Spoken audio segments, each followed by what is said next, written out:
¿Qué tal? Muy buenos días y feliz domingo. Hoy tenemos dos cosas, ¿no? Dos grandes desgracias que tenemos en nuestro país. Por un lado, cómo nos afecta lo de Trump, la guerra arancelaria con la que ha amenazado a medio mundo y a nosotros especialmente, porque tenemos claro algo, y es que a Pedro Sánchez no le cae demasiado bien a Donald Trump. Y lo segundo, lo que va a pasar la semana que viene y la otra con Begoña Gómez, que también va a ser divertido. Pero bueno, primero el contexto, que para eso somos gente ordenada y somos gente de leyes. Bueno, resulta que Trump, en abril del 25, sí, hoy es 6 de abril, así que estamos fresquitos, ha decidido que el comercio mundial es como su patio trasero. O juegas a su manera o te pone un muro arancelario, claro. Ha sacado una tabla de aranceles recíprocos, dice él, que van desde un 10% para el que se porte bien hasta un 25% para el acero y el aluminio, o un 34% extra si eres de China y le miras mal. La excusa, bueno, pues que los demás países estafan a Estados Unidos con sus impuestos. Ojo, que lo dice un señor que sabe de números lo que yo de bailar samba, lo justo para no pisarse los pies. Pero, ay amigos, aquí entra el derecho internacional, ese libro gordo que a Trump le debe sonar a chino mandarín, porque, verás, existe algo llamado la Organización Mundial del Comercio, la OMC, que viene a ser como el árbitro del patio este que hablábamos, ¿no? Y la OMC te dice, oye Donaldinho, que esto de los aranceles unilaterales no se puede hacer así, sin ton ni son, que hay reglas. Pero claro, las reglas son para los demás. Cuando tú tienes la sexta flota y eres una de las principales economías del mundo, pues las reglas ya como que te las flexibilizas tú solo ya, ¿no? Y luego está el lío jurídico de fondo, porque Trump dice que esto es legal porque hay un déficit comercial, ¿no? Como si el comercio fuera un partido de fútbol y él tuviera que ganar siempre, ¿no? Pero los expertos, esos que saben leer más de 2 párrafos seguidos, dicen que esto va contra el espíritu del libre comercio que Estados Unidos lleva predicando desde que Colón se perdió buscando las Indias, vamos. Claro que con Donald lo del espíritu es un poco como pedirle peras al olmo, ¿no? Si no le gusta la ley, la cambia, y si no puede cambiarla, la ignora. Bueno, retranca aparte, esto puede acabar en los tribunales internacionales o en una guerra comercial donde el único que gane sea el que vende las palomitas. Pero así por resumir, ¿qué dice Donald Trump? Pues que los demás países le ponen muchos aranceles a los productos americanos. Y te lo explica así. Dice, si tengo que vender España... Bueno, a ver, el ejemplo de España no te lo va a poner porque es que se acuerda de Pedro Sánchez y le da sarpullido, ¿no? Pero bueno, te dice, si quiero vender un Ford Mustang en España, pago un arancel bajo, sí, del 10% o así, pero luego tengo que pagar el 21% de IVA y el impuesto de matriculación. El tío te lo suma todo y te dice, y tenemos un arancel como el 50%, como si en Estados Unidos no hubiera que pagar el VAT y esas cosas. Pero oye, por cierto, ¿sabes cómo va el impuesto de matriculación? Porque es el impuesto rollo von der Leyen, va también por emisiones, ya sabes.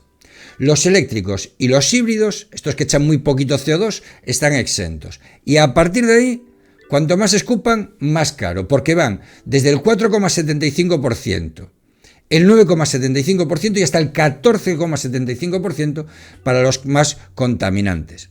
Vamos, que con el ejemplo del Mustang que te estaba comentando, pagas el 10 de arancel, el 21 de IVA y el 14,75 de impuesto de emisiones, de matriculación, llámalo como quieras. Ahí es cuando te sale pues el 45,75 que te decía él, ¿no? Más costes de aduanas y todos estos fregados.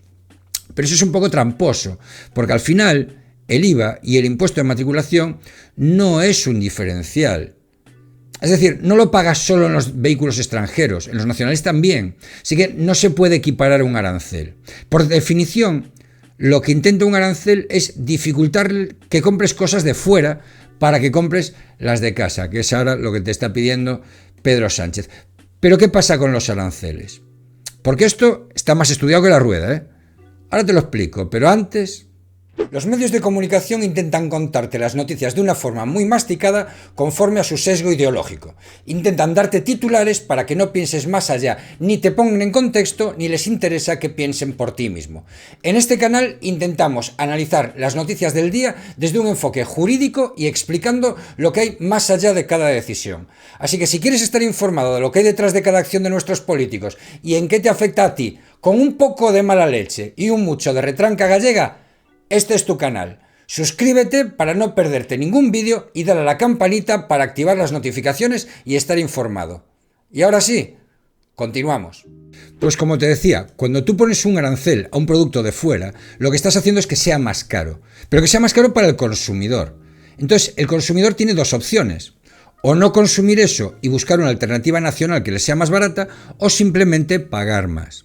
Si paga más, lo que está haciendo es que aumente la inflación en su país. Y si busca una alternativa nacional, esta empresa nacional que antes tenía que competir con el extranjero y por tanto ser más eficiente y más barata, se encuentra de repente con menos competencia.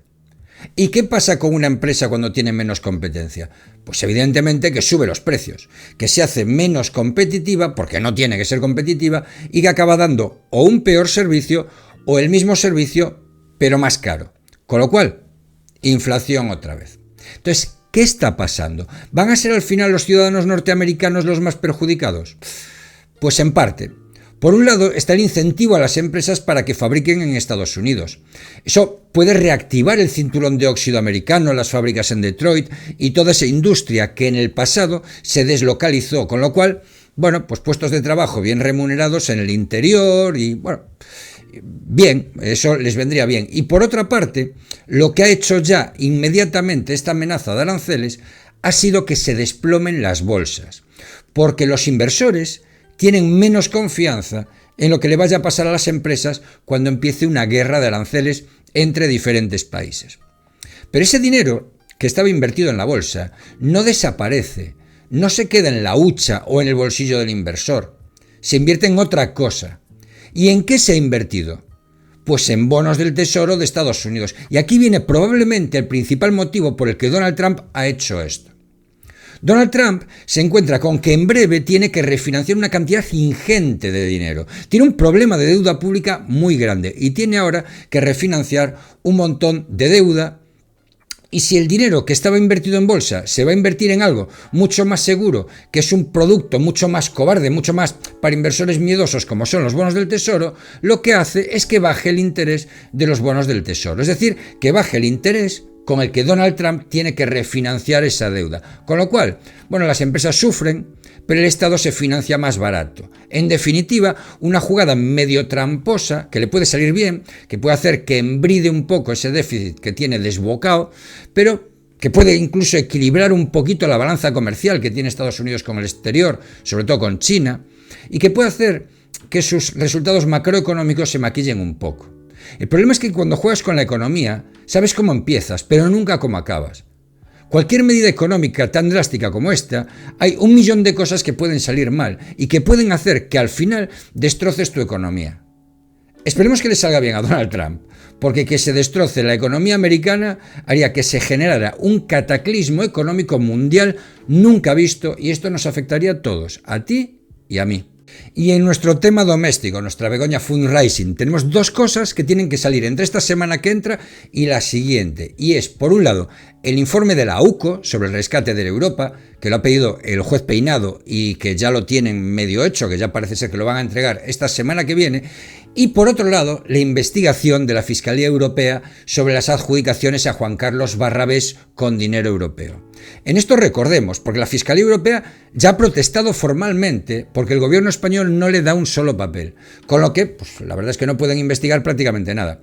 Una muestra más de cómo actúa el gobierno de la transparencia y de la gente, ¿sabes? Que es el que tenemos. Por cierto, se está especulando mucho con que Begoña Gómez esté en República Dominicana y diciendo que no hay tratado de extradición con Dominicana. Bueno, no os dejéis desinformar. Sabéis que en este canal vamos siempre a las fuentes y que no cuñadeamos. Yo me puedo equivocar, por supuesto, sobre todo cuando hubo una predicción. Uno tiene sus opiniones jurídicas que no siempre coinciden con las de los jueces. Pero es que tampoco las de los jueces coinciden muchas veces con las de otros jueces. Por eso se hacen recursos, unos estiman, otros no, o lo que sea. Y como os decía, he tenido que leer tanto en Twitter como en algunos comentarios en mi canal que Begoña Gómez se había ido a República Dominicana porque no tiene tratado de extradición con España.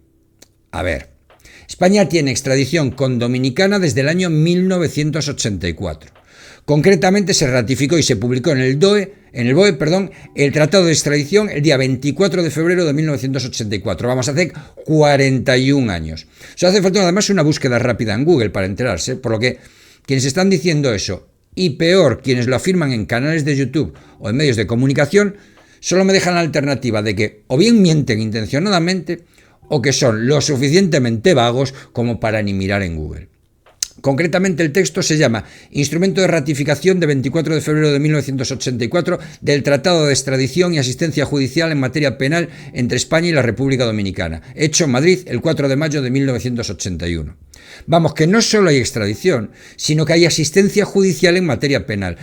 A ver, que no me quiero poner técnico, ¿vale? Pero para que se ejecuten las sentencias penales de un país extranjero en tu país, hay un instrumento que se llama exequatur. Es un auténtico peñazo y muy farragoso. Así que cuando se hacen tratados de asistencia judicial, se facilitan mucho las cosas. Otra cosa es que luego el país, dependiendo del gobierno de turno, colabore más o colabore menos. Pero vamos, que haber extradición sí que la hay. Eso no hay ninguna duda. Y ahora sí, es tu turno. ¿Qué te preocupa más? Nuestra, digamos, picaresca interna, corrupción, ¿para qué nos vamos a engañar? La corrupción de nuestro gobierno, de todo el entorno de nuestro gobierno, o en lo que nos pueda afectar una guerra arancelaria con Estados Unidos. Déjame tu opinión en comentarios porque los leo todos, ya lo sabes, y me encanta saber tu opinión sobre esto. Por el resto, nada más, empezamos la semana mañana otra vez con energía, nos vemos aquí, como siempre, muchas gracias a los que me apoyáis por Bizum, a los que me apoyáis por Twitch, a los que me apoyáis por Kik, a los que donáis suscripciones, donáis bits, sobre todo, muchísimas gracias a todos los miembros del canal, sin vosotros no podría hacer nada de esto, así que un saludo y hasta mañana.